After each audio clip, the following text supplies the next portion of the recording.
똑같은 거 반복하는 것보다는 좀 다른 관점에서 얘기하려고. 자, 33번부터 가보겠어요. 역시 효율적인 수업을 위해서 요지를 내가 먼저 설명을 드리고 그 다음에 진행하겠어요.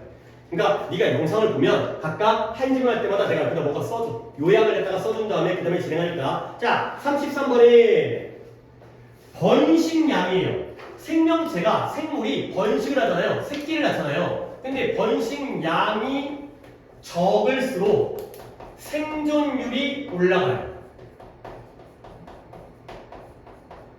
그러니까 우리 인간이 아기를 낳을 때 보통 한 명이 몇 명 낳아요? 한 번에. 잘 몰라요? 한 명 낳죠. 쌍둥이가 있긴 하지만 보통 한 명이잖아요. 그러면 우리 인간의 생존율은 높아야 낮아요? 그래요? 뭐지? 출산율을 얘기하는 게 아닙니다. 생존율이에요. 태어난 애가 살아남을 확률이에요. 웬만하면 너네 다 살았잖아. 그치? 너네 식구 중에 일찍 죽은 애들 있어요? 없잖아요. 옛날에나 그랬지. 옛날에는 많이 나가도 많이 죽었대요. 그치? 그 다음에 어떤 동물들의 경우는 거북이 있잖아. 거북이 몇 개를 낳는지 세보지 않았지만 거북이가 알을 갖다가 졸라게 낳은 다음에 반 이상 죽어요. 이거요. 번식량이 적을수록, 왜냐면 한 놈한테 집중할 수가 있잖아요. 얘 먹여주고 길러주고 키워주고 그러다 보니까 생존율이 올라간다는 거야. 그리고 특히 우리 인간의 경우에는 오랜 기간 동안 교육과 부양을 하기 때문에, 양육을 하기 때문에 더 고등한 생명체가 됐다는 것도 있는데, 일단 여기는 이거예요. 가볼게요. 대부분의 측면 리스펙트가 존경이 아니라 여러 대부분의 측면에서 인간은 뭐예요? 상대적으로 작은 숫자의 종 중에 하나예요. 인간은 많은 종이 아니라, 우리 인간은 많은 대부분의 측면에서 많은 쪽에 있는 게 아니라 적은 쪽에 있어요. 근데 어떻게 했냐면 very different strategy, 전략을 발전시켰어요. 이버브라는 게 진화라는 뜻만 있는 게 아니라 발전이라는 뜻이 있죠. 매우 다른 전략을 발전시킨 종이에요. 근데 어떤 전략이냐? 본격이고요. Investing more energy예요. 매우 느리게 reproduce가 번식입니다. 매우 느리게 번식하기 위해서 에너지를 더 많이 투자하는 investing, 그러한 전략을 발전시킨 작은 숫자의 종 중에 하나라는 거죠. 자, 첫 토끼가 조금 워밍업이라고 생각하고 좀 자세히 얘기할게요. 약간 또 이제 머리가 돌아가기 시작하면 글들이 빨리빨리 돌아옵니다. 그러면 우리 인간이 상대적으로 적은 숫자의 종들 중에 하나라는 거야. 그러니까 종이 전체가 있다면 많은 종이 있고요, 적은 종이 있는데 우리는 왼쪽, 오른쪽 중에 어디에 속해 있어? 왼쪽에 속해 있다는 거야. 알겠어요? 근데 이 종들은 어떤 게 되냐면 느리게 천천히 번식을 하는 데다가 많은 에너지를 쏟는 다른 전략을 발전시킨 종이에요. 그러면 얘네들 있죠. 얘네들은 우리와 반대겠죠. 얘네들의 번식 속도가 어때? 빨라. 졸라 빨리빨리 나. 애기 일찍 나. 그러다 보니까 그러면 한 명 한 명에다가 투입하는 에너지는 많아요, 적어요? 적어요. 근데 우리는 천천히 번식을 하면서 그 한 명에다가, 한 애기에다가 많은 에너지를 투입하는 다른 전략을 갖고 있는 애들은 소수야. 대부분의 종들은 빨리빨리 나오면서 개체당 에너지를 들이는 건 줄어. 적은데 우리는 한 마리만 천천히 나오면서 많은 에너지를 갖다 투입한다는 거지. 근데 오히려 상대적으로 여기가 더 소수라는 거지. 대부분의 동물은 이쪽이고 우리가 좀 예외적인 이런 상황이 됐어요. 알겠어요? 느리게 번식하면서 많은 에너지를 투입하는 거야. 이런 것들은 내용 일치불일치라든가 거기에서 많이 나올 수가 있어요. 이거 살짝 바꾸는 거지. 그 다음에 많은 에너지를 투입해요. 야, 우리가 엄마 뱃속에서 몇 달 동안 여자들이 임신하면 애를 낳는 거야? 11개월. 11개월? 너무 야, 10개월도 안 돼.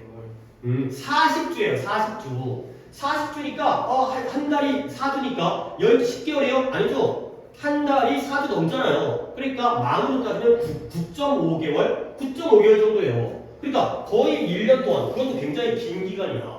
1년 가까이 임신한다고 굉장히 긴 거고요. 9.5개월이 한다고 오랫동안 임신을 한 상태에서 애를 낳는 거야. 그러다 에너지를 많이 들이죠. 영양분을 많이 주잖아요. 그래서 A가 유인원이에요. 유인원. 뭐 오랑우탄, 침팬지, 고릴라 같은 유인원은 동물 중에서 고등동물 쪽에서가 하등동물 쪽에서.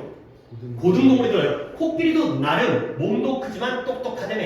이러한 애들처럼 우리 인간은 뭐한다? 아주 레저리가 한가한 속도인데요. 느린 속도로 성숙하는 거야.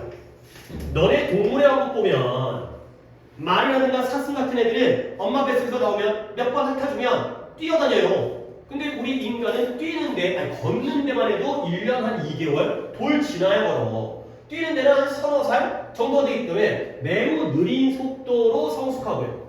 성숙도가 느려요. 그 다음에 매우 큰 신체를 성장시켜요. 몸집도 좀 크잖아요. 작은 동물에 비해서. 그 다음에 아주 작은 숫자의 아기를 낳죠. 그리고 나서 그러나 디보트가 뭐예요? 바치다, 헌신하다, 공헌하다. 그리고 나서 많은 시간과 에너지를 갖다가 공헌해요. 근데 뭐 하는데 그 아기들을 잘 기르는 데다가 많은 에너지를 갖다가 공헌하고 투입을 한다는 거지. 역시 내용적이야. 자, 코끼리라든가 다른 유인원들처럼 우리 인간이 아이들이 성장하는 속도가 어때요? 빨라요? 느려요? 느린 속도로 성장을 해요. 그 다음에 몸집은 큰 편이에요? 작은 편이에요? 큰 편이에요. 아니 개랑 비하고 고양이랑 비하고 지새끼랑 비교해봐. 동물 중에 우리는 꽤 큰 편이야. 그 다음에 애기는 많이 나와요? 적게 나와요? 적게 나와요. 근데 그들을 기르는데 에너지와 시간은 어때요? 많이 들어가요. 이러면 이거 나 내용을 알아야 돼. 그 다음에 이러한 특이한 전략이에요. 일반적으로는 이렇게 빨리 많이 낳는데 적게 조금을 낳아가지고 많은 에너지를 투입하는 이러한 특이한 전략은 성공해요. 오히려 좋다라는 거예요. 얘네가 왜 성공을 하냐면 because 이러한 유인원과 코끼리들이 쥐들보다 더 적은 숫자의 새끼를 낳죠. 고릴라, 침팬지, 코끼리가 쥐들보다 새끼 숫자는 어떻다고요? 더 적긴 하지만 더 높은 비율의 offspring이라는 게 새끼입니다. 새끼. 자식 새끼. 더 높은 비율의 새끼들이 생존해서 그리고 나서 또다시 번식을 한다는 거죠. 그러니까 다시 한번 번식량, 번식의 개체수, 낳는 새끼들의 숫자는 많아요? 적어요? 적어요. 하지만 생존의 비율은 어때? 더 크다라는 거지. 그리고 걔가 또 나아가서 어른 돼가지고 새끼를 낳는다는 거죠. 그러면 우리의 반대편에 있는 게 쥐들입니다. 쥐가 이쪽이야. 유인원과 코끼리와 인간이 이쪽이고요. 그러면 집쥐이잖아요. 집쥐. 집에서 사는 쥐들. 우리 집에 쥐가 너희 집엔 쥐가 없긴 하겠지만 걔네들이 엄마가 돼요. 근데 언제 엄마가 되냐면 쥐가 몇 살 됐을 때 5주가 되면 엄마가 되는 거예요. 아니 태어난 지 5주 만에 한 달 좀 지났는데 이제 엄마쥐가 되는 거예요. 그래서 얘네가 뭐한다? has 4 to 10 pups per liter. 리터라는 게 쓰레기라는 뜻도 있는데 여기서는 한 번에 낳는 새끼예요. 한 번에 낳는 새끼예요. 우리야 보통 한 명만 낳거나 쌍둥이 낳게 되면 2명, 3명까지만 낳지만 개라든가 고양이라든가 쥐들은 한 번에 막 10댓마리 낳기도 하고 그래서 한 번에 낳는 새끼 안에 10마리의 새끼, 새끼들 갖다가 4마리에서 10마리의 새끼를 낳게 돼요. 한 방에 4마리에서 10마리.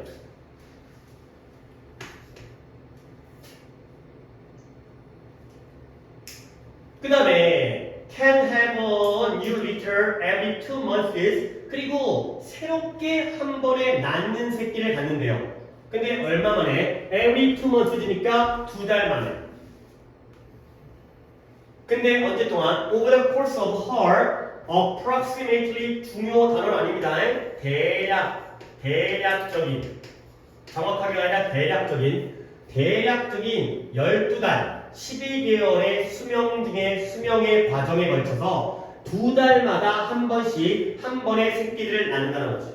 자, 그러면 쥐들에 대한 습성이 나오기 때문에 쥐를 한번 정리할게요. 쥐는 태어나면 얼마 있으면 새끼를 낳을 수 있어요? 5주가 지나요. 그리고 한 번 낳을 때 몇 마리까지 나와요? 4마리에서 10마리까지. 그리고 그 한 번 낳는 걸 몇 달에 한 번씩 해요? 2달에 한 번씩. 근데 이 쥐의 경우에는 평생 수명이 얼마 정도 돼요? 12개월이 되는 거예요. 오케이? 그러니까 1년밖에 못 살아. 우리는 뭐 80년, 90년, 100년 살지만 쥐들의 경우에는 기껏 1년 사는데 태어나서 한 달 만에 새끼를 낳기 시작해서 2달마다 한 번씩 새끼를 하니까 평생으로 따지면 최대 한 5번 나갈 테니까 50마리까지 낳을 수 있는 거죠. 또는 적게는 20마리에서 50마리까지. 결국 우리 인간에 비해서 니네 엄마라고 얘기하면 그렇고 약간 이상할 수가 있으니까 누구 엄마. 그러니까 우리 엄마들, 우리 여성들은 평생 해봤자 둘, 셋 낳고 말잖아요. 옛날에 뭐 5, 6도 낳았다고 하지만 근데 이런 쥐들의 경우에는 굉장히 빠른 속도로 낳게 되는 거지. 그러다 보니까 평생 막 20마리, 50마리, 100마리까지 낳게 된다는 거야. 오케이? 근데 그러나 좋은 거 아니에요? 많이 나니까. 그러나 그들의 새끼 중에 대다수는 어떻게 돼요? 다이영. 언제 죽어요? 어렸을 때 죽는다는 거지. 그러니까 번식량이 늘면 생존율은 어떻게 될까요? 줄겠죠. 얘기해요. 오케이? 근데 우리 인간의 경우는 대다수의 동물이 그렇게 하는데 유인원과 코끼리와 같은 우리 인간들은 오히려 번식량이 적어요. 천천히 느리게 조금 소수를 낳지만 근데 많은 에너지를 투입하기 때문에 생존율은 높아서 또 번식을 하게 된다. 까지가 되겠어요. 오케이? 시간 좀 많이 들었는데 여기까지만 하겠어요. 오케이? 쥐에 대해서는 내가 정리 안 한 거 그냥 우리의 반대로 생각하면 되는 거야. 봐봐요. 우리 인간의 경우에는 많은 에너지를 들여요. 근데 번식의 속도는 느려요. 그리고 아이들도 성숙 속도가 느리고요. 몸은 상대적으로 크고요. 애기는 적고요. 근데 거기다가 많은 에너지를 투입해요. 오케이? 그렇게 되면 결국 생존율은 높아진다. 까지가 우리의 결론이 되겠어요.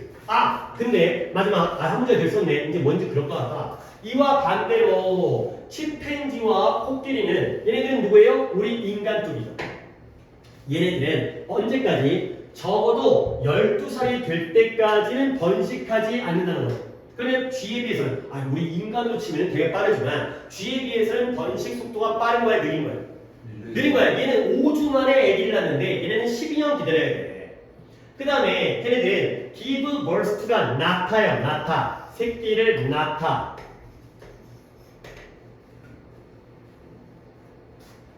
근데 누구를 낳아요? Only one infant. 오직 한 마리의 유아만을, 아기만을 낳는 거죠. 근데 얼마 동안? Every 5 or 6 years. 우리 인간보다 더 심하네. 얘네들은 아기를 낳을 때 5년에서 6년마다 낳는 거야. 우리는 그래도 2, 3년마다 낳기도 하잖아요. 근데 얼마 동안? 수명은 그 다음 30여 년 동안이 되겠어요. 그러니까 쥐의 경우에는 12개월 동안 수명이 12개월인데 2달마다 한 번에 4마리에서 10마리를 낳는데 코끼리와 유인원의 경우에는 한 30년의 기간 동안 5, 6년에 한 번씩 한 마리밖에 안 낳는 게 되겠죠. 단순 계산해 보면 한 6마리, 5마리 정도를 평생 낳게 되는 그런 경우가 되겠어요. 자, 근데 결국 그 새끼들, 이 유인원, 침팬지와 코끼리의 새끼 중에 절반이 make it to 부모가 되는 데까지 도달을 한다가 되는 거죠. 아까 쥐의 경우에는 거의 대부분이 다 젊어서 어려서 죽었는데 그래도 인간에게 가까운 침팬지와 코끼리의 경우에는 절반 정도는 살아남는다. 우리 인간은 더 오래 걸리면서 인간의 경우에는 인간은 보통 20살, 30살 돼가지고 결혼하고 애를 낳으니까 더 오래 걸리면서 물론 1, 2년 낳고 우리 인간은 또 이제 한 번 낳으면 몰아서 낳고 그 다음에 안 낳죠. 그렇지. 그러다 보니까 이제 우리 인간보다는 좀 더 많이 낳게 하겠지만 이런 상황이 되겠어요. 그리고 생존율은 절반. 우리는 더 생존이 높아지겠죠. 얘보다 더 발전된 형태이기 때문에. 이해했죠? 오케이. 다음 거 할게요. 34번은 과학에 대한 글이거든요. 근데 과학자들이 자기가 새로운 이론이라든가 발견을 했어요. 와, 이거 대박인데? 그러면 그런 새로운 발견을 했을 때 숨겨둬요? 아니죠. 연구 결과를 뭐예요? 공개하고 발표를 해요. 연구를 공개해요. 그러면 연구를 공개하면 어떤 장점이 있냐면 다른 과학자들이 뭐예요? 동료의 검토가 가능해져요. 혹시 내가 실수했을 수 있잖아. 실험이 잘못될 수 있잖아. 근데 이걸 공개하면 같은 분야의 과학자들이 나도 한번 해보고 너도 한번 해보고 그러면 오류를 찾아주는 거야. 그러면 어떻게 돼? 정확도가 올라가겠죠. 그렇지? 잘못된 걸 찾으니까. 근데 또 한 가지 장점이 있는데요. 그 동료들이 내 거만 연구하는 거 검토하는 게 아니라 그 위에다가 또 새로운 발전을 해나가요. 그걸 기초로 해서 그 다음 단계. 그러니까 여기에서 새로운 연구가 또 만들어져요. 그러니까 결국 검토를 하면 정확성이 올라가겠죠. 그 다음에 새로운 연구가 나오면 발전 속도가 빨라지겠죠. 내가 나 혼자 몰래 숨겨두게 되면 걔네가 또 새롭게 처음부터 시작해야 되는데 내가 밑바탕이 되는 거고, 또는 너의 연구를 가져다가 내가 또 거기서 다음 연구를 하는 거고, 이런 식으로 서로서로에게 도와주는, 즉 연구 공개가 과학자를 서로서로에게 좋은 거야 나쁜 거야? 좋은 거야. 누이 좋고 매부 좋고 일석이조가 되는 거죠. 내 연구에도 도움이 되지만 그들의 연구에도 도움이 된다는 거지. 이런 식으로 정리하시면 되겠어요. 자, 가볼게요. 과학자가 중요한 새로운 발견을 하거나 아니면 실험적으로 어떤 하이퍼테시스는 가설입니다.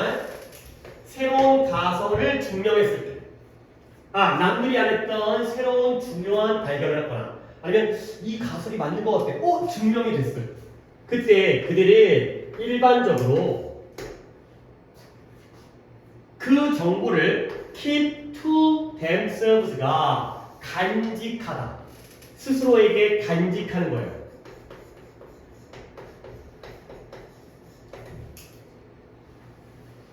근데 얘네들이 간직을 한대요, 안 한대요?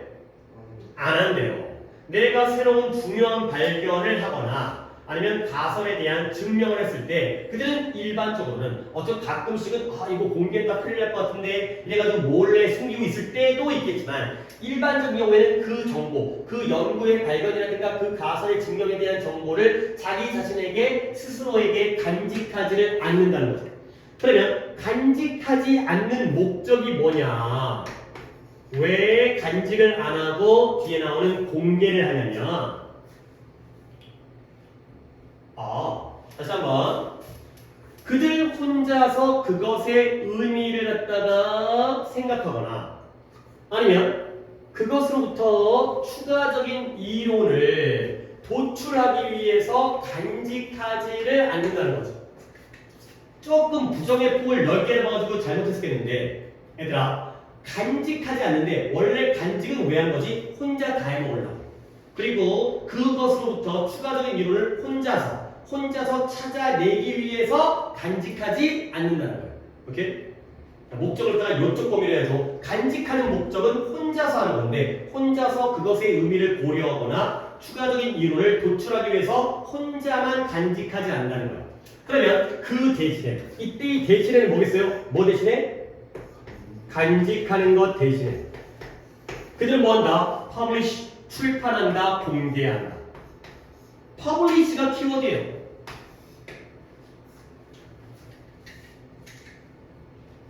스스로 혼자만 그걸 간직하고 보관하는 것 대신에 그 결과를 공개해요. 그리고 그들의 데이터를 만드는데요. 어떻게 만들어요? 이용 가능하게 만들어요.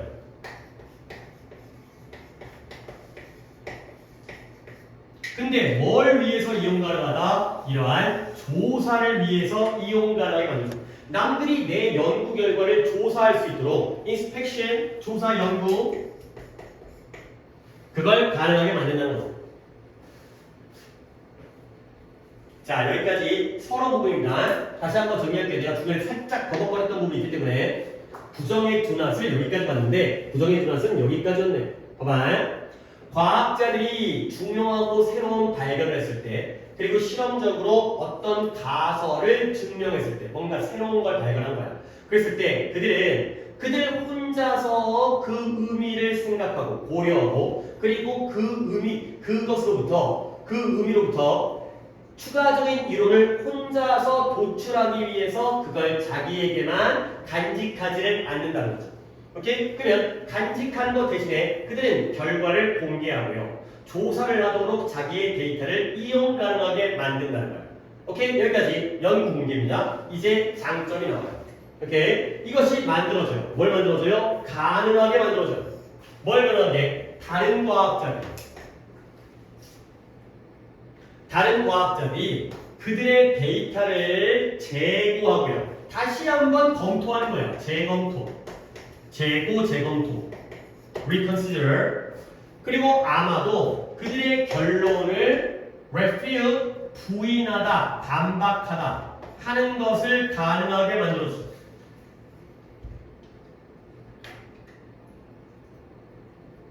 봐봐요. 지금 과학자가 몇 명이 나온 거야?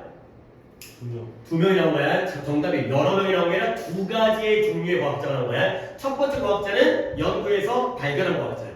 두 번째 과학자는 그걸 검토하는 과학자가 되겠어요. 그러면 내가 여기 물어보고 싶은 건 공개를 했잖아요. 누가 A가 공개를 했겠죠. 그러면 봐봐요. 이것이 다른 과학자들이 재검토와 반박을 하는 걸 가능하게 만들어줘요. 다른 과학자들은 어떤 과학자예요? 처음이 A니까 얘는 B죠. 그러면 뭘 재검토하고 반박하냐면 그들의 데이터를 재검토하고요. 그들의 결론을 반박해요. 이때 그들은 A 과학자예요? B 과학자예요? A 과학자예요. 그 의미만 이해하시면 되겠어요.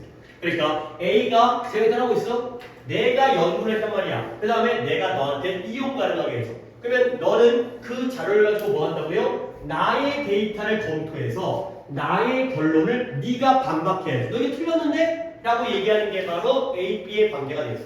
이런 건 지층정도 생각해야 돼. 자, 첫 번째 여기 검토가 되는 거죠. 오케이? 그 다음에 너가 이렇게 들어가면 그러나입니다.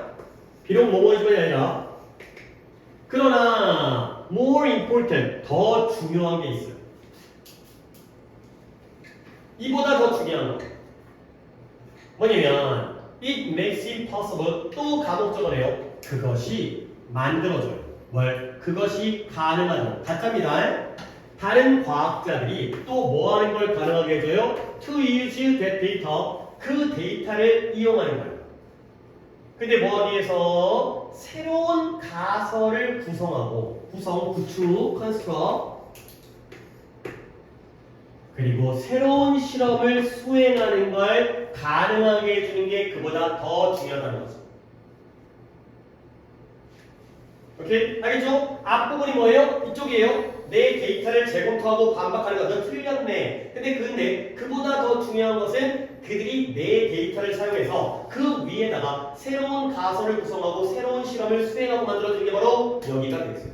오케이? 이쪽인 거죠. 자, 그래서 지금 여기서 할 수 있는 그러한 가정, assumption, 우리가 가정을 하는 거지.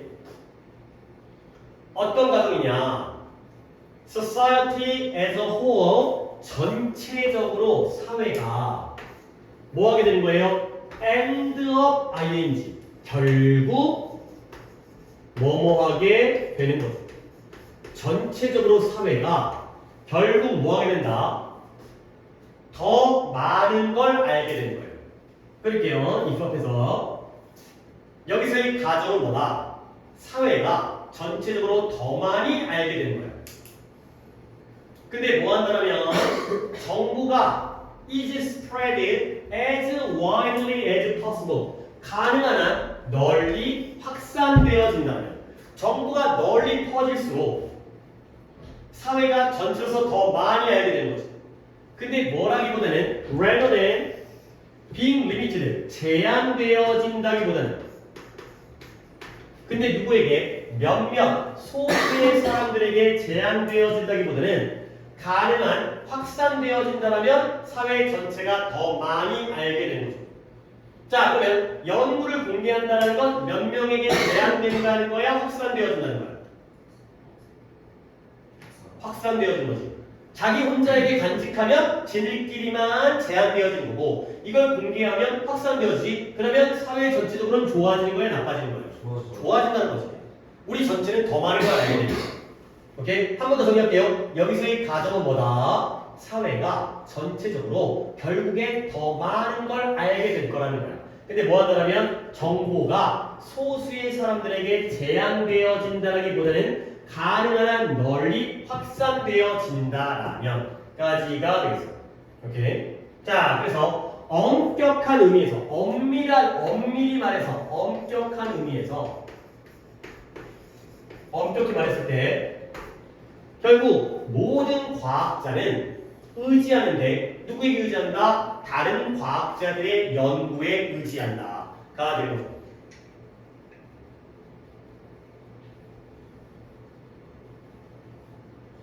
결국 뭐예요? 과학자는 혼자 활동하는 게 아니라 서로서로와 알게 모르게 협력을 한다는 거지. 내 연구를 갖다가 공개하게 되면 다른 사람들이 그걸 보고 내 것도 수정해 줄 뿐만 아니라 거기다가 더 좋은 걸 쌓게 되니까 이게 좀 관심 가면 나가서 물 갖고 오세요. 요청하지. 그러니까 물 좀 마시고.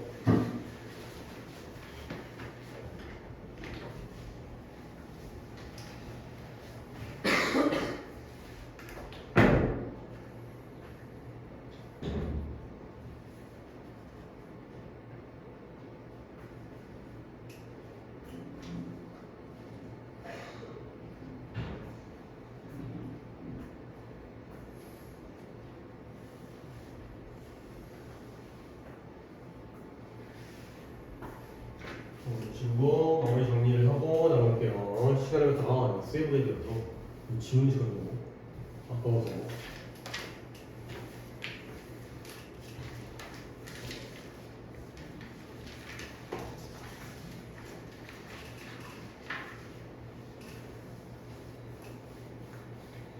이런 단어 테스트 본 것들은 좀 다 버려. 그렇지? 너무 또 쌓였으면 복잡하니까. 이거 오늘 준 거거든.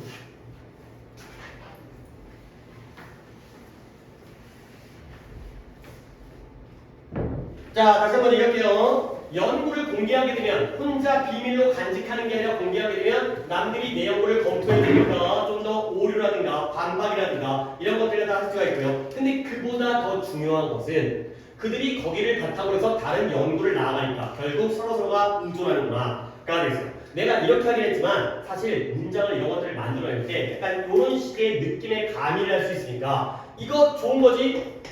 근데 이게 더 좋은 거지? 그러니까 이런 느낌도 이미 있어요. 그렇죠? 이보다 더 중요한 것. 그러나 이보다 더 중요한 것은 이게 더 중요한 거구나. 어떻게 보면 전체적으로는 이게 더 좋은 거지. 내 연구가 정확해지는 건 개인적인 건데 다른 연구가 생긴다는 건 좀 더 사회적이고 전체적이기 때문에 이런 식으로 정리하면 되겠어요. 자, 그 다음에 35번 갑니다. 35번은 역시 여러분들이 또 정리할 때면 니네가 어떤 똑같은 사건을 겪었다고 쳐봐요. 그랬을 때 거기에 대한 기억은 민재, 승주, 재영이의 기억이 다 똑같을까요? 다를까요? 달라요. 기억이 달라요. 아니 객관적 사실이 같음에도 불구하고 기억이 달라요. 왜 다르냐면 물론 여러 가지 이유가 있겠지만 이거는 경험이 자신의 기억에 영향을 미친다는 거예요. 그러니까 쉬운 예를 들었을 때 그냥 간단한 거 쉽다고 하는 게 아니라 그냥 허접한 예를 들었을 때 이래서 내가 민주랑 승주랑 재영이한테 싸대기를 한 대씩 때렸어요. 똑같은 경험이 똑같은 사건이죠. 근데 그게 기억에 남았을 때 좀 다르게 남을 수 있다는 거야. 이래서 내가 승주를 갖다가 매일 때리다가 또 때렸어요. 그러면 저 새끼 또 때려. 근데 이제 민재랑 재영이는 처음 알았어요. 그러면 역시 때리긴 때렸지만 왜 그랬을까? 약간 그러면 일단 어떤 느낌의 충격이라든가 강도는 매일 맞았던 사람이 더 강할 수 있다는 거죠. 과거의 경험에 의해서 우리의 기억이 달라질 수 있다는 거야. 근데 그 중간 단계가 있어요. 이거를 갖다가 우리가 한번 같이 찾아볼게요. 그 경험이 기억에 영향을 미치는데 이걸 통해서 자, 그겁니다. 1930년대에 어떤 일이 있었냐면 영국의 심리학자인 Sir Frederick Bartlett이라는 사람이 사람들한테 물어봤어요. 요청했어요. 뭘 요청했냐면 ask가 동사고요. 사람들한테 뭐 해달라고? 포크테일이라는 게 민간 설화, 민속 이야기, 민간 이야기, 민간 설화, 동네에서 전달돼 내려오는 그런 거 있잖아요. 그런 이야기들을 듣도록 요청을 했어요. 자, 우리 민간 설화 한번 들어보세요. 근데 어디로부터? 다른 국가들. 그러니까 우리나라의 민간 설화가 아니라 중국 얘기, 일본 얘기 또는 유럽 얘기 이런 거 들은 거예요. 그리고 나서 at a later date 며칠 지난 날짜에 그 이야기, 이 민간 설화들을 갖다가 기억해내라 라고 요청을 한 거죠. 자, 내용 파악을 위해서 요 ND의 병렬은 챙기고 가겠어요. 심리학자가 사람들한테 요청을 하는 거야. 자, 들어봐. 그리고 나서 며칠 있다가 너 기억해봐. 이렇게 한 거죠. 기억해봐 라고 한 거죠. 요 애들은 누구의 병렬? 그쵸? listen and recall 이래요. listen and recall. 들었으면 기억해야 될 거 아니에요. 며칠 지나서. 그러니까 여러분들한테 내가 어떤 다른 나라의 민간 선언을 얘기해 준 다음에 며칠 지나서 야 기억나? 라고 시켜본 거죠. 자, 그랬을 때 as you might guess 네가 추측할 수 있는 것처럼 unfamiliar stories 낯선 이야기예요. 다른 나라의 민간 선언이니까 우리가 처음 들어보는 거야. 낯선 이야기가 were not remembered as well as familiar stories가 되겠어요. 결국 익숙한 이야기만큼 잘 기억되어지지 않았다는 거죠. 그러면 이제 여기서 우리는 먼저 대조관계가 떠올라요. 이야기 중에서 당연히 우리는 어떤 이야기가 더 오랫동안 기억에 남는 거야. 낯선 이야기야, 익숙한 이야기야. 그래, 처음 들어보는 건 기억이 안 나. 근데 맨날 우리가 들어오는 뭐 콩쥐팥쥐라든가 뭐 심청전이라든가 맨날 이제 효녀가 나오면 착한 애들은 결국 나중에 어떻게 돼? 잘 돼, 못 돼? 잘 되죠. 그런 게 바로 권선지각 이런 해피엔딩이잖아요. 근데 옛날 뭐 낯선 갑자기 착한 애가 죽어버렸어? 어떻게 됐더라? 죽었나? 살았나? 헷갈린다는 거죠. 익숙한 이야기는 뻔하니까 그렇게 될 거라는 게 기억이 잘 나는데 처음 듣는 얘기는 진짜 그랬나? 내가 잘못 기억하고 있나? 이렇게 된다는 거죠. 오케이? 이런 실험을 한 이유는 다른 나라의 민간 선어가 이 새끼를 기억을 못하네 이런 걸 확인하기 위한 거죠. 오케이? 근데 여기까지는 뭐예요? as you might guess니까 네가 추측할 수 있는 것처럼 여기까지 뭐예요? 당연한 얘기예요. 그렇죠? 우리도 어느 정도 예상 짐작 가능하지. 근데 뒤에 그러나 여기부터가 제대로 하고 싶은 얘기죠. 그러나 surprisingly 놀랍게도 그러나 놀랍게도 앞이야기는 뻔한 거야. 뒷이야기가 신기한 거야. 이 기억 속의 오류가 not random 무분별 무작위가 아니었다는 거야.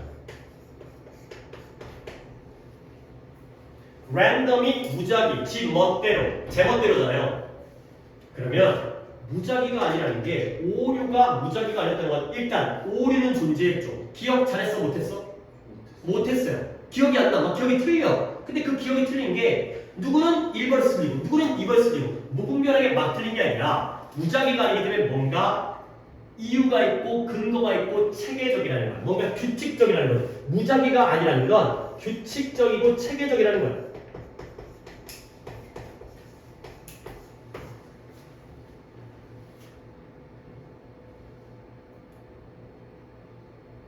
자, 어떻게 규칙적이고 체계적이냐? 무작위가 아니라 subject가 뭔 뜻? 한번 또 중간중간에 이런 거 점검해보자.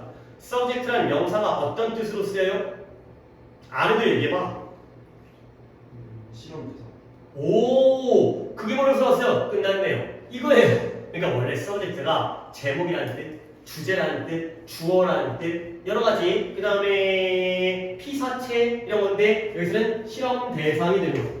이게 먼저 나버렸네요. 오, 승주가 또 훌륭하네요. 오히려 이 실험 대상자들, 다른 나라의 민간 선언을 들은 다음에 기억하라고 했던 그 실험의 대상자들이 뭐였냐면 rewrote, 다시 썼어요. 다시 썼다는 건 기억이야, 창작이야. 지가 만들어 써버리는 거야. 기억하는 게 아니라 지가 이야기를 만들어버리는 거야. 뭐냐면 그 자신의 마음속에다가 그 이야기의 비슷한 부분을 자기가 상상해서 창작을 해버린 거예요. 다시 썼다는 건 기억이 아니라 자기 머릿속에서 창작을 한 거죠. 근데 특히 어느 부분을 창작했냐? 부분인데 that made the least sense to them. 여기까지를 바로 치고 여기를 조금 설명을 드리겠어요. 어느 부분을 특히 재창작을 했냐면 기억한 게 아니라 지가 글을 써버리는 거죠. 이야기를 들은 걸 이야기하는 게 아니라 자기가 이야기를 만들어내는 거야. 근데 어느 부분이냐면 봐봐요. That made the least sense to them. make sense라는 표현을 먼저 알아야 돼요. make sense가 일리가 있다, 이치에 맞다는 표현이거든요. make sense를 아깝지만 시간이 한 번 더 쓰겠어요. 얘가 일리가 있다, 이치에 맞다, 타당하다 이 뜻이거든요. 말이 된다는 거야. 말이 되는 거야. make sense는 말이 된다는 거야. 근데 어느 부분이라고요? The least니까 가장 적게 말이 되는 부분을 다시 쓴 거예요.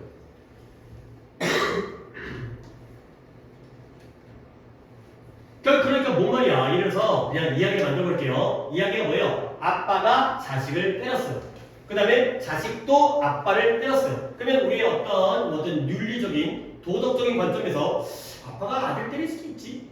그럴 수 있잖아요. 뭐 그러면 좋은 일은 아니지만. 근데 그렇다고 하더라도 자식이 아버지를 때리면 안 되는 거 아니야? 그러면 우리에게는 뭐가 더 말이 안 되는 거야? 누가 누굴 때린 게? 자식이 아빠를 때리기 말이 안 되는 거야. 그러면 아빠가 자식을 때린 거는 그대로 기억이 나는데 자식이 아빠를 때린 건 그 부분은 우리가 머릿속에서 다시 이야기를 만들어 버리는 것이. 오케이? 어떤 식으로 일부러 때린 게 아니라 넘어지다가 아빠랑 부딪혔구나. 이런 식으로 이야기를 갖다가 변질을 시킨다는 거야. 나한테 납득이 안 되고 일리가 있지 않은 것이 되는 거죠. 알겠어요? 더 리스트가 가장 일리가 있지 않은 거야. 맞죠? 그죠? 그러니까 말이 되지 않는, 그러니까 밑줄을 갖다가 이제 저기까지 썼으니까 한 번 더 밑줄을 치게 되면 일리가 이치에 맞지 않는, 이치에 맞지 않다가 되는 거죠. make sense가 이치에 맞는 건데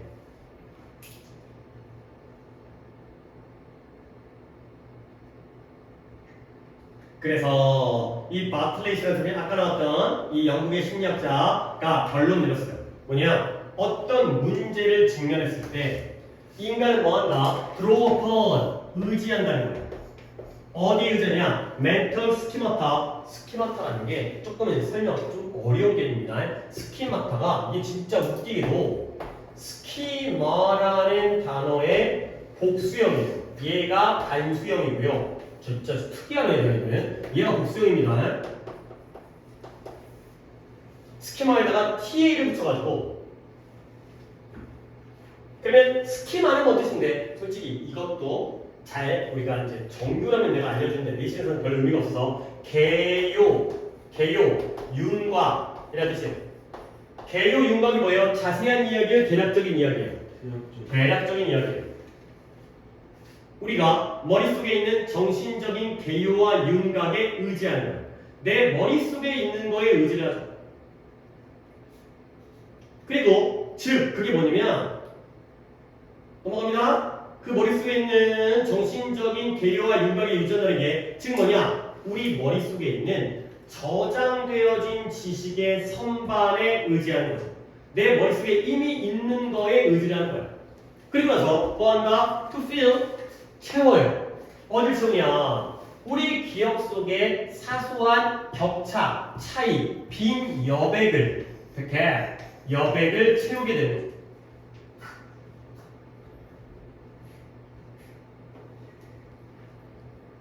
됐죠? 자, 마지막 문장에서 너무 좋은 주제가 나오는데 너무 쉬워지기 때문에 조금 빡세지만 위를 갖다가 한 번 더 내려온 다음에 쉬운 주제를 정리할게요. 봐봐요. 1930년대에 영국의 심리학자가 어떤 실험을 했냐면 모아놓고 낯선 이야기를 들려준 다음에 며칠 있다가 기억해봐 했더니 너무나 당연한 사실 익숙한 이야기에 비해서 낯선 이야기는 기억이 잘 돼야 안 돼? 안 돼. 이거는 쉬워. 이거는 일반적이야. 근데 놀랍게도 기억에 오류가 생기는데 그 기억의 오류가 지 멋대로 생기는 게 아니라 뭔가 규칙적이야. 이유가 있어. 뭐냐면 실험 대상자들이 종종 이 이야기를 오류가 생기면 뭐예요? 그냥 듣고 기억하는 게 아니라 내가 이야기를 만들어 내버리는 거야. 근데 특히 어느 부분은 자기가 보기에 납득이 안 돼. 자기가 보기에 이건 말이 안 돼. 사람들이 문화마다 어떤 좀 다른 면이 있잖아요. 그렇지? 저쪽 문화에서는 말이 되는데 우리 문화에서는 말이 안 돼. 그런 부분은 다시 이야기를 써버린다는 거죠. 오케이? 이런 거지. 그러니까 걔네들은 부모 자식끼리 막 반말을 해. 근데 이건 말이 안 되니까 내 머릿속에는 자식이 부모한테 존댓말을 해야지. 이런 식으로 써버리는 거야. 결국 이 바틀렛의 결론은 뭐냐면 문제를 직면했을 때 우리는 우리 머릿속에 저장되어진 지식의 선반 그게 바로 정신적인 대략적인 윤곽에 의존한다는 거야. 근데 그러면 뭐가 되는 거지? 기억 속에서 사소한 여백을 가득 채우는 거죠. 결국 뭐예요? 기억이 무엇에 의해서? 우리의 이전의 경험에 의해서 영향을 받는다는 거죠. 채워 넣는다는 거죠. 자, 여기까지 데려왔으면 마지막 문장이 나옵니다. 자, 그래서 이게 딱 정리야. 그런 까닭에 기억이라는 건 뭐다? 상상적인 과정이에요. 근데 뭘 포함하는 과거의 경험 위에 구축되어지는 것을 포함하는 상상적 과정이 되겠습니다. 이 문장을 여기다 집어넣는 거야. 결국 기억이라는 건 어디 위에 구축되어져요? 과거의 경험 위에 세워지는 거예요. 오케이? 근데 그 경험 위에다가 세우잖아요. 그걸 포함하는 어떤 과정이다? 상상적 과정이다. 여기에 상상이 들어가는 거예요. 그러니까 내 경험상 이건 너무 말이 안 돼. 그럼 어떻게 해야 돼? 그 부분을 갖다가 어떻게 한다? 내가 상상을 해갖고 이야기를 어떻게 rewrote를 해버리는 거지. 그 빈 격차를 어떻게 한다? 차이 여백을 채워 넣어버리는 거야. 오케이? 그게 바로 기억이 바뀌게 되는 결과예요. 지 멋대로 실수하는 게 아니라 여기 좀 이상한데? 이건 이렇게 하면 자연스러워. 이렇게 하면 내 경험에 말이 돼. 이런 식으로 과거의 경험에다가 상상을 추가해서 남는 기억. 예를 들어 그러니까 결국 사람마다 과거의 경험에 따라 또는 문화마다 기억이 달라질 수 있는 이런 결과가 되겠어요. 오케이? 하나만 더 하겠어요. 36번에 첫 문장에 우리가 할 얘기가 나오는데 첫 문장 한번 읽어볼까요? 내가 사람들은 종종 말해요. People often say를 괄호로 묶어버리시고요. 사람들이 뭐라고 종종 말하냐면 History repeats itself. 역사는 자기 자신을 반복시킨다. 이건 뭔 말이에요? 있었던 사건이 시대가 다르지만 또 발생해요. 나중에 또 발생해요. 이런 일이 생긴다는 거죠. 늘 있는 거. 뭐냐면 예를 들어서 얼마 전에 대통령 아저씨가 계엄을 선포했죠? 그렇죠? 우리나라에 계엄이 처음 있던 게 아니죠? 옛날에 뭐 전두환, 박정희 이런 아저씨들도 많이 계엄 같은 거 선포하고 막 군사력을 하긴 했잖아요. 그러니까 아니 그때에 비해서 지금 상황은 완전 달라졌잖아요. 민주주의 사회가 됐잖아. 그럼에도 불구하고 역사가 반복되어지지. 막 이런 거야. 아니 또 옛날에 막 옛날로 가면 이래서 뭐 고조선이 있었는데 고조선이 망하고 누가 삼국시대가 만들어졌지? 그 다음에 걔네가 또 망하고 뭐 신라가 통일했지? 걔네가 망하고 고려가 나왔지? 고려가 망하고 누가 나왔어? 조선이 나왔죠? 이것도 다 뭐예요? 반복이죠. 한 국가가 한 뭐라 그래?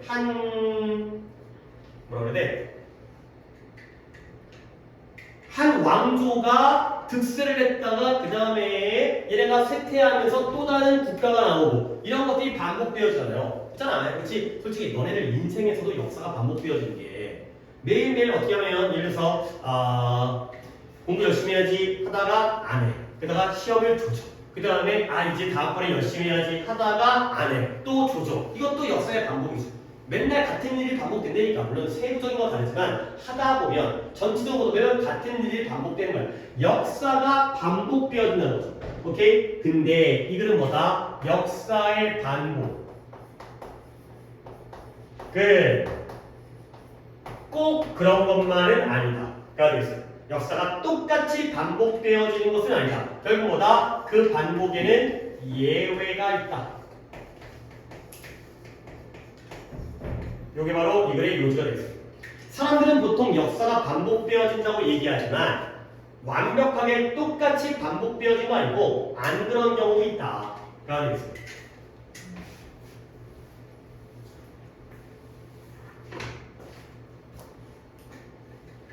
자, 가볼게요.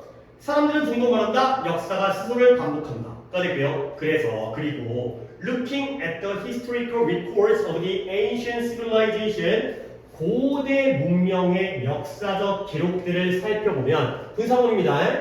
뭐뭐 하면 문법이 안 나오기 때문에 분사구문인 것만 뭐뭐 하면이에요. 그리고 고대 문명의 역사적인 기록을 살펴보면 some things, 몇 가지 것들은 정말로, 이거 강조인 거 알죠? 보이긴 보이는데 정말로 보이는 거예요.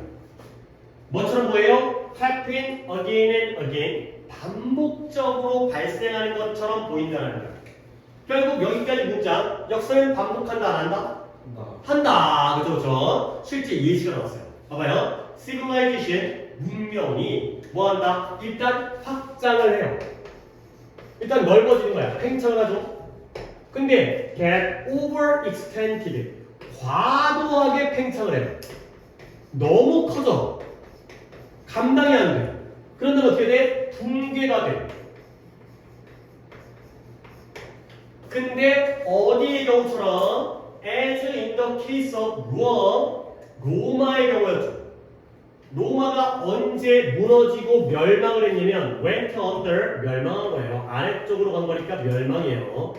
언제 멸망했냐면 AD 서기 476년도에 멸망했던 로마와 그리고 영국 제국, 영국 제국이죠. 지금의 영국이 아니라. 근데 이 영국 제국이 어땠어요? fell apart. 얘네가 또 분해됐어요. 쪼개지고 해체됐어요. 해체. 분해보다는 해체. 근데 언제? 1000년 이후에 해체됐죠. 근데 언제? 포스트 월드 워 2 에러 2차 대전이 끝난 다음에 그 시기에 해체됐던 이러한 경우처럼 이 경우. 자, as 한번 끊게 되겠어요. 자, 정리해볼게요. 자, 지금까지 내용은 뭐다? 역사는 뭐하고 있다? 반복되어진다. 예시가 나오는데요. 문명이라는 건 처음에 문명이 발전해서 커져. 그러다가 커지다가 너무 커져.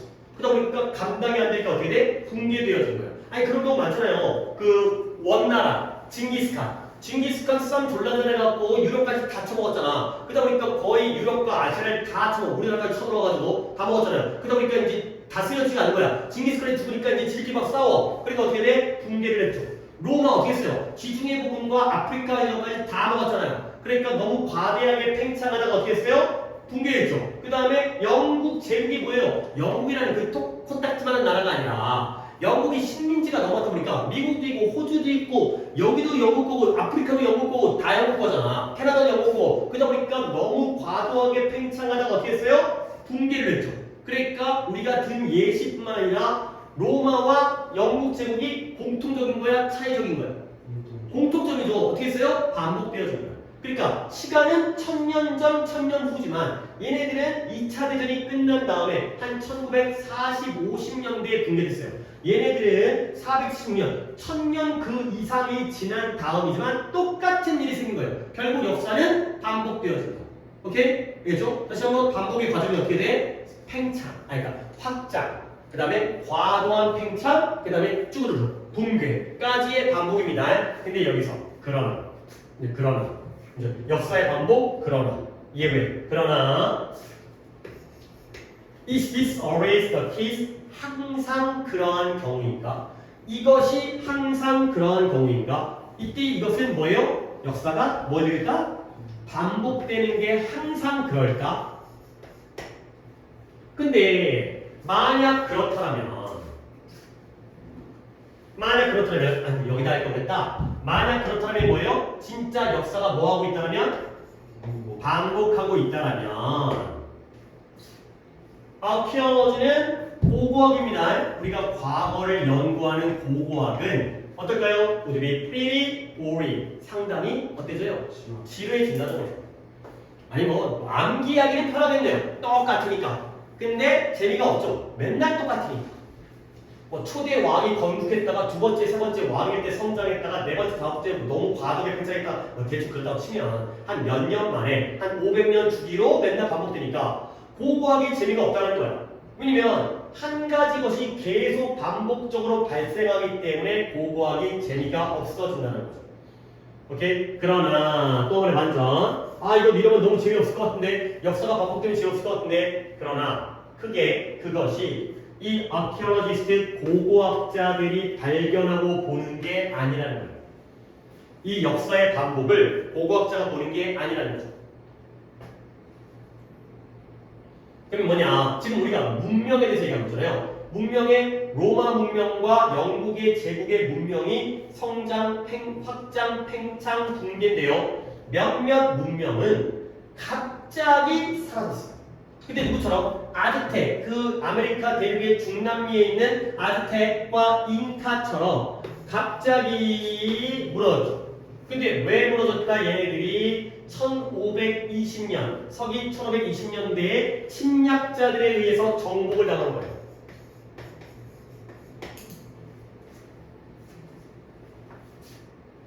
그러면 그러한 제국들, empire, 이 잉카와 아즈텍의 이 제국들은 never had a chance, 기회를 가져보지도 못했어요. 근데 어떤 기회냐? To collapse, 붕괴할 기회조차 없었죠. 근데 뭐로써? 과도한 팽창의 over expansion, 과도한 팽창의 결과로서 붕괴할 기회조차 없었다는 거죠. 그러니까 아까 나왔던 로마와 영국은 반복이 뭐예요? 확장 1단계, 더 확장 2단계, 그 다음에 붕괴 3단계 이거잖아요. 근데 잉카와 아즈텍은 어떤 거지? 끝났다는 거죠. 이것도 못 해보고 그냥 망한 거죠. 알겠어요? 그러니까 지금 영국과 로마랑 같아 달라. 다르다는 거지, 그렇지? 아니 이것도 똑같은 거 아니에요? 뭐 이제 이 글의 사람이니까. 이것도 어차피 올라갔다 내려간 거 아니에요? 올라갔다 내려간 거니까 얘네와 같은 과정은 아니었다는 거죠. 얘네들은 과도한 팽창의 결과로서 붕괴했는데 얘는 거기까지 가보지도 못하고 망했다는 거야. 오케이? 그래서 결국 in the case of civilization, 문명의 경우에 우리가 문명의 역사들을 봤을 때